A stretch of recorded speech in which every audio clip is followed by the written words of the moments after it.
we're going to move. Dylan, we're moving the All Blacks. The first thing we're going to talk about today. Here we go.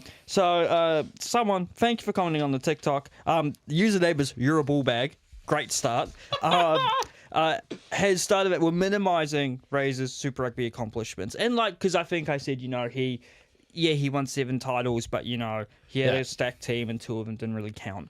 But and I agree to an extent that I may have minimised it a bit. Mm-hmm. And then also said, I said I was talking like it was a golden generation and it would have strolled into 7 titles, whether it was the coach or not. And then he did mention when they had Prime McCourt and Carter, they'd only last one in 2008. And he left 11 players and brought in 13 players in his first season. And then he also said, when you talk about stacked teams, how often had the Blues had 10 plus All Blacks in the lineup and done absolutely fuck all? It's kind of not wrong. To that question, when was the last time the Blues had 10 All Blacks? That's also a fair comment. When was the last time we had 10 All Blacks in the starting lineup? Yeah, in the starting lineup, maybe 10 All Blacks, 10 Blues in the squad.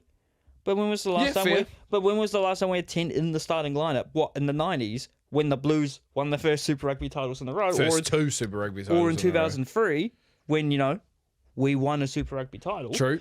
Or 2021 where we didn't even have. No, sorry, not 2021. 2024 actually, and we didn't have that many All Blacks. No. So that was Razor's first year. What I would like, but yeah. So what I would like to say is that I think obviously he doesn't have all the control of what players come in and come out of the team. Obviously, he has a say. He would have had a say. He would have wanted to bring in certain players or not. But a lot of the players who would have came in that 2017 season, a lot of players would have gone. I think all of the key players were already there.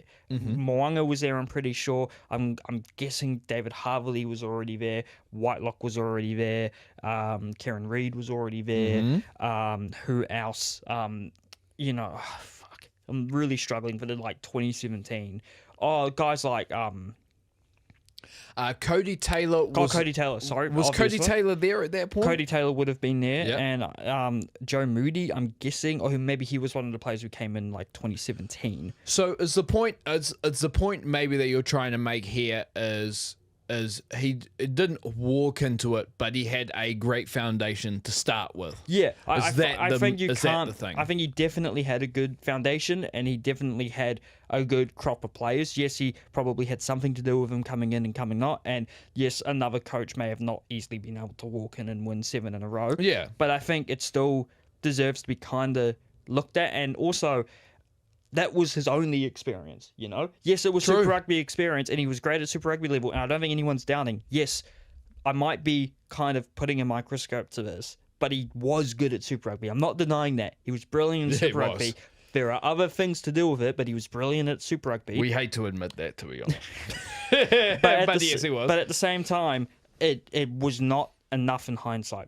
In hindsight, it was not enough. And also, in hindsight, the pressure was obviously going to be immense if it wasn't immediate change, which is just unfortunate, But that's all I want to talk about that. But thank you again for the comments. I do like it. We can be civil. We can talk about it. You're a ball bag. If you want to comment again, go for it. I hope to change your username if this becomes a regular thing because you're going to have me saying you're a ball bag on the podcast every week. Yeah, we might be losing money at some point. We might be.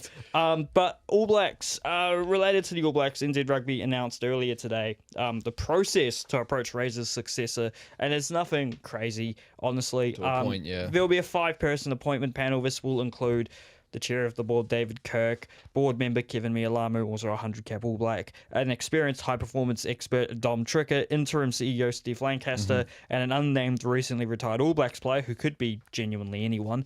New Zealand Rugby has, recently retired.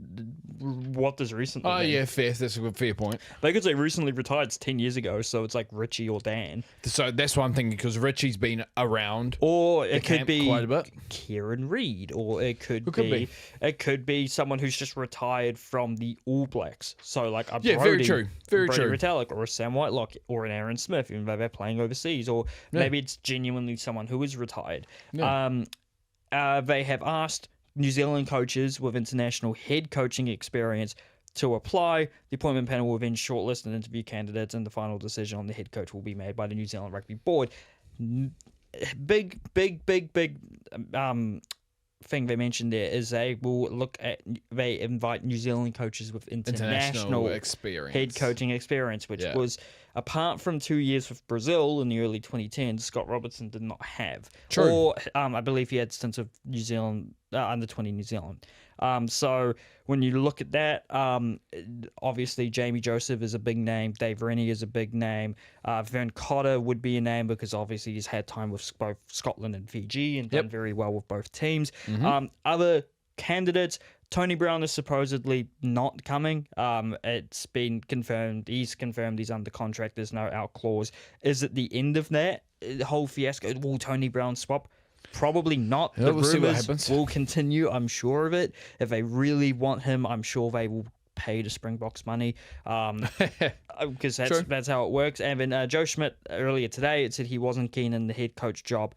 Keyword, head coach job. True. I think Schmidt is more than likely going to be involved in the World Cup for I bloody All well Blacks hope so. next year, like last time where he was just a selector. I have a feeling he's just involved in some way. But there's obviously not hundreds, sorry, Simon, you're taking the piss. There's plenty of different All Blacks candidates for the All Blacks head coaching job. And it is going to be very surprising to see who starts to get rumored in the press more than others. Like, is it really going to be a shoo-in for Jamie Joseph, or are they going to throw a curveball, or is there going to be a candidate we haven't really thought of who's going to, suddenly come up and become a key, candidate for this? You never know. You really never know. We're obviously going to know pretty quickly because international start in July. They'll want to be involved with the team for at least a few months before that. We've got 3 pretty big test matches on home soil. I believe it's France, Ireland, and Italy in the new... forgot what they're calling it. And then we've got rugby's greatest rivalry, our massive tour in South Africa. So, which we found out a couple of days ago that the 4th game against South Africa will not be played in London, but in Baltimore. Yeah. Crazy. Which, as a Steelers fan, as I wear my shirt, it's a little bit annoying. Yeah. I'm not going to lie. Our biggest rival stadium. But hey, it's All Blacks. No, it's All Blacks. And that's obviously to go ahead with the 2 tests with Australia after that. And then the other 3 Nation Championship games, which will be conversely against France, England, and Scotland. Yes, I believe that's it, yeah. And then if we won enough of those games, there's a final, I believe, at Wembley or Twickenham, I don't know where. Yeah. So it's going to be a massive year. So they want to get the head coaching job sorted sooner rather than later. I'm personally thinking, and I did ask you this off camera as well, Super Rugby. So that starts in the teens of February. So it's about 2-3 weeks away, somewhere along those lines. I am thinking, surely... in their head, the best case scenario is that they've selected a head coach for the All Blacks before Super Rugby, so they can get a full scope of how Super Rugby actually goes, and they can see those players for the full season. If it's somebody like Jamie Joseph, for example. I have a feeling, though, that all of the serious candidates will be keeping an eye on Super Rugby anyway. Even if they've not got the job, I'm guaranteed. I think probably as a rugby fan, they're keeping an eye on Super Rugby anyway. But yes, you are right. As a Kiwi rugby fan, absolutely. Yeah. And this Super Rugby season will be a very interesting one with the number of small changes, the coaching changes. Yeah. Big players going overseas, some players coming back, and also the whole allure of a new All Blacks coach and potentially a lot of places in that All Black squad potentially opening up. True that were maybe more locked down in Razor's era, or maybe more players from certain positions will get selected now because of a new coach and how they select teams. But it is very, very interesting. It's very intriguing. Obviously, we feel really bad for Razor still. It's gutted. It's gutting to be out of the job after 2 years when you've signed on for 4. And obviously, he wouldn't have known how it was going to go. And he definitely wasn't selling a lie. I don't believe that at all. He was selling a dream, and the All Blacks brought into it. But unfortunately, it doesn't work. And it happens at a lot of head coaching jobs in any sport. The amount of so-called dynasties we're supposed to see in local sports, international sports, Yeah. and a lot of them were based on a very big coach, and it just doesn't work. Or I was just talking to you, in football especially. I see it in the Premier League especially, but you see it around the world. You have a manager that comes in if a team's doing really bad. Yeah. They end up doing really well with that team, but they can't carry that on the next season. Yeah. That's how hard professional sport is, is, right? and you 'Cause once see- you get film on them, you can figure them out from there. You have to always be changing, and you see some great coaches who got let go after like roughly a season and a half or 2 seasons because they had Yeah. a really great start, and then they got found out and they weren't as high up as the board wanted them to, and they got ousted. And a lot of those, like almost every Chelsea manager ever, genuinely, Yeah.